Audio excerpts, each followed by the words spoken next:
esta que está buenísima del profesor Gauris Javier, estas áreas que son las áreas más demandadas, las carreras del futuro.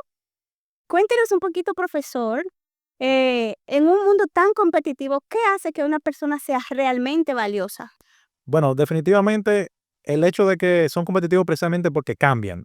Entonces tú tienes que tener mucho contacto con medir la temperatura de cómo va moviéndose la industria. Tú no puedes quedarte estático, de ya yo estoy en mi zona de confort. Tú tienes que estar constantemente aprendiendo cosas nuevas, investigando qué es lo que hay en la industria, qué se está moviendo y dominarlo, aprenderlo. Aunque quizás tú no lo uses en ese momento. Lo mismo me pasó a mí yo recuerdo cuando salió esta tecnología Flutter, todavía tenía muy poca penetración.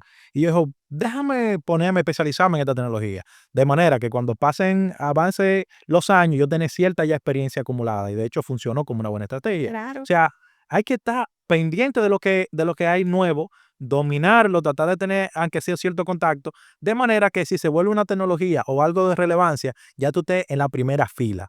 Entonces, eso es lo que yo llamo la ventaja injusta. Yo siempre hablo mucho a los chicos de que es la ventaja injusta, que cuando tú te pones delante de la mayoría, entonces cuando ya levanta la mano, ¿quién sabe esto? Tú eres el que está primero ahí, dice, mira, yo lo domino, yo lo he trabajado en algún momento y pasa muchísimo en la empresa. Si van a tener que buscar un recurso fuera, nuevo, y por alguna razón tiran esa pregunta al aire, ¿quién ha trabajado con desarrollo móvil? Aunque tú seas un desarrollador web totalmente, tú dices, sí, yo he tenido experiencia, evidentemente es una oportunidad que se abre para ti.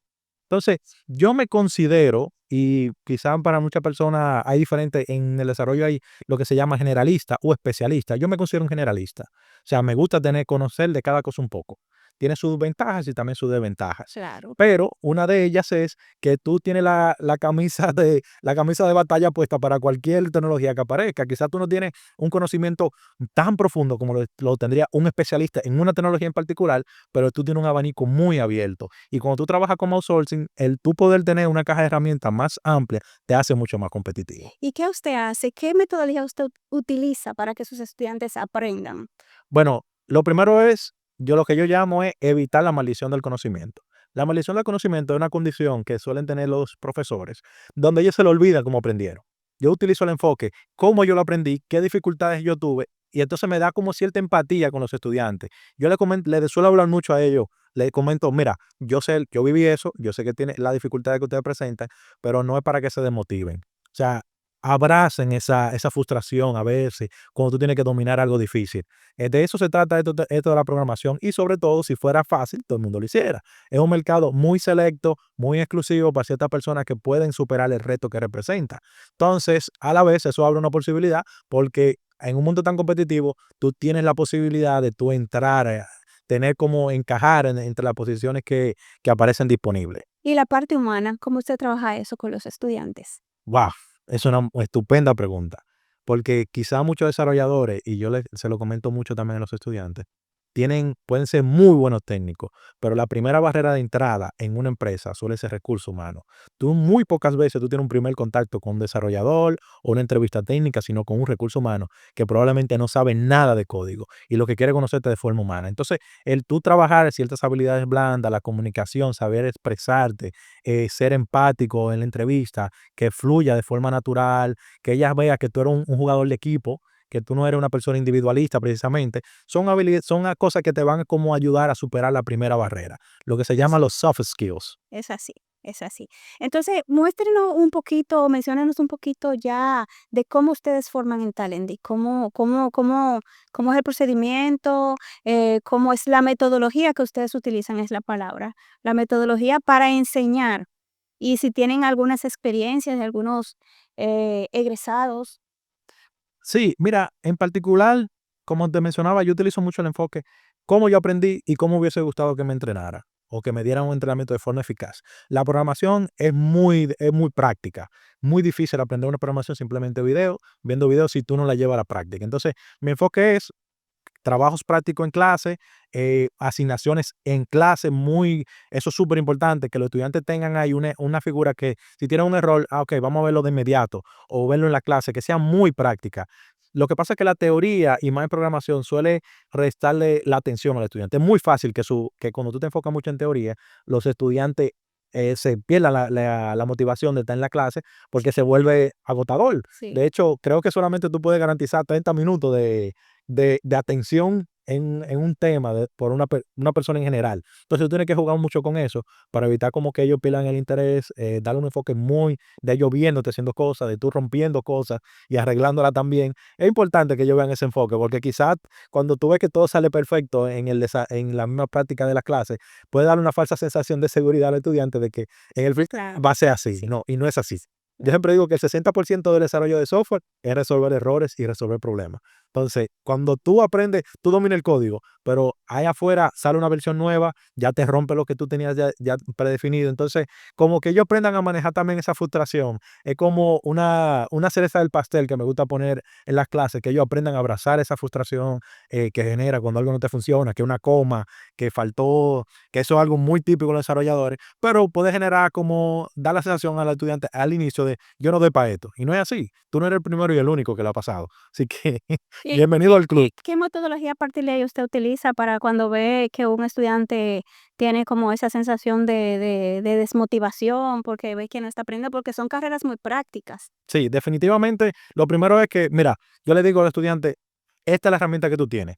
Tú tienes que, no trates de ir al ritmo de otra persona, trata de ir al ritmo tuyo. Si las herramientas que tú tienes son 10 ahora, con esas 10, ¿qué tú eres capaz de hacer? Porque muchas veces, y más cuando hay estudiantes que ya tienen cierta experiencia, se sienten desmotivados los estudiantes cuando ven que alguien más va más avanzado que ellos. Y le digo, no, no, no, espérate, baja las revoluciones. Tú tienes que ir a tu propio ritmo. No trates de seguir el ritmo de otra persona. Y sobre todo, tú sentarte, yo suelo hacer sesiones individuales con cierto, si hay un tema, profesor, tuve dificultad con este tema, ok, vamos a sentarnos y lo vemos entre todos, que a lo mejor ese problema que tú tuviste le pasa a otro estudiante también. Entonces nos sentamos al inicio de la clase, vemos si hay algún inconveniente, lo tratamos de resolver y muchas veces los mismos estudiantes participan en la resolución del problema. O sea, que crea como esta sensación de lo más similar a un ambiente de trabajo real, porque así es un ambiente de trabajo real. Si tú estás bloqueado, viene quizá un compañero y te ayuda, te apoya, tú levantas la mano si tiene un problema. Yo promuevo mucho eso.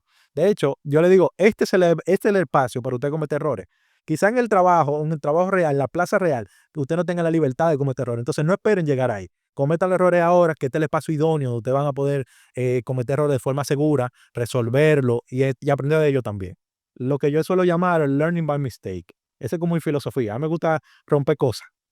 A mí me gusta avanzar y aprender rompiendo cosas, porque cuando tú te limitas como, no, que yo quiero que me salga perfecto, evita la posibilidad de tú aprender cosas nuevas. Y cuando le ha pasado, por ejemplo, de esos estudiantes, porque no todos entran al mismo nivel, la carrera inicia de Ujú. cero, pero hay algunos estudiantes que por su cuenta tienen conocimiento, qué sé yo, en algún lenguaje de programación, alguna introducción o algo, y hay otros que inician de cero. ¿Qué usted hace en esa parte cuando tiene distintos niveles? Bueno, lo primero es que tú tienes que ir por una cadena es tan fuerte como la más fuerte, la más débil de sus cadenas. O sea, de un eslabón, perdón. Déjame repetir eso de nuevo. Mira, una cadena es tan fuerte como la más débil del eslabón de la cadena. Entonces, tú tienes que empezar al nivel del que está más débil en el grupo. Pues si tú empiezas por el nivel del que sabe más, tú vas a perder la posibilidad de que se sientan desmotivados muy rápido los demás estudiantes.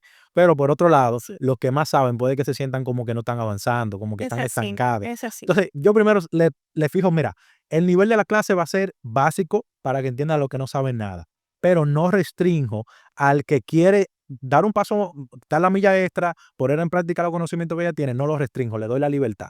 De hecho, una forma de evaluación que yo utilizo es dar puntos adicionales por algún add-on, alguna mejora importante en el código, de manera que los que sepan más pueden implementar esa mejora y ganarse unos puntos extra, y los que quizás están empezando no tienen la presión de tener que implementar cosas tan complejas al momento que ellos están. O sea, le doy su challenge, le doy su momento como a los que más saben de que ellos puedan superar un reto, pero le descargo esa posibilidad a los que están aprendiendo de cero. Obviamente, el nivel de la clase es al que menos sabe para fortalecer la cadena completa. Sí, porque la carrera inicia de cero. Exacto. Inicia de cero y también tengo entendido que eh, tiene 10 materias, una materia por mes, unos días a la semana con clases sincrónicas en vivo y también tiene una última, ¿me pudiera mencionar la última materia de la carrera? ¿En qué consiste exactamente? Más que la última, yo podría decir las 2 últimas, porque son como la cereza del pastel. Ya esta carrera ya no tienen tanto un peso técnico como las primeras, sino un peso como enfocado al entorno real de trabajo. ¿Cuál es el entorno real de trabajo? Metodologías ágiles, reuniones, despliegues, tú tener como ese contacto con otros equipos, cómo se manejan las tareas, cómo se asignan, tú identificar requerimientos, identificar sus tareas muchas veces cuando tú necesitas aplicar lo que es el divide y vencerás, cuando tú tienes tareas muy complejas, de cortarlo en pedazos más pequeños, fácil de manejar, y un proyecto final. Porque la magia del proyecto final es que te acerca al entorno real de trabajo. De nada sirve tú formar un profesional o un técnico si no tiene las habilidades que buscan las empresas. Y aquí es que donde muchas instituciones tecnológicas se han divorciado de la realidad. O sea, ellos tienen un enfoque de cómo ellos quieren que salga, cómo quieren que salga el egresado, y muchas veces salen con un perfil de que van a ser gerente. Son perfectos, terminan con un perfil que van a ser gerente de su, pero sin experiencia. Entonces, está divorciado con lo que las empresas buscan. Donde tú quieres un técnico muchas veces que entre lo más rápido posible, que capte las ideas, que tenga la chispa, que aprenda rápido y para insertarlo de una vez, porque la industria está buscando, hay un déficit enorme de desarrolladores. Cualquiera no lo cree, hay muchísimos desarrolladores y aún así sí que hay un déficit enorme. Precisamente por el tipo de industria en la que estamos, donde todo se mueve por tecnología. Simplemente hay que ver los últimos acontecimientos con fallas que hubieron en servicios como AWS de Amazon o el mismo Azure también, como pararon industrias mundiales, lo que te lleva a pensar que hay una dependencia enorme del expertise tecnológico en general. Y un valor agregado importante que tiene Talend, que es que tiene pasantía.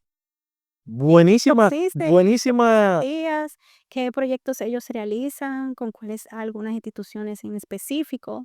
Por si fuera poco, eso para mí lo que le da un atractivo más importante, porque no voy a negar que empezar como junior tiene cierta barrera, porque te piden experiencia, pero ¿cómo tú la consigues?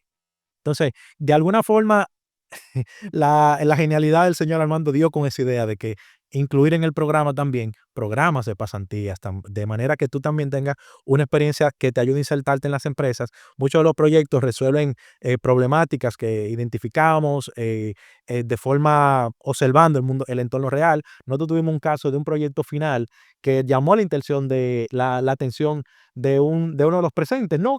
Porque resolvió un problema que él tenía en su residencial. O sea, que esa es la idea, que la pasantía también resuelva un proyecto real, conectarlos con empresas que buscan también cierto expertise y le dan la oportunidad al estudiante de adquirir una experiencia verídica que pueda poner en un CV, en un currículum, que lo ayude a insertarse laboralmente.